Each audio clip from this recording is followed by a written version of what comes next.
తనకు తానే సాగిందే నీ వైపు నా మాట విన్నంటూ నేనాపలేనంతగా భయపడకు అది నిజమే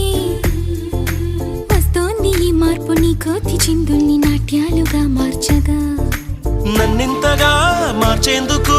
నీకెవ్వరిచ్చారు హక్కు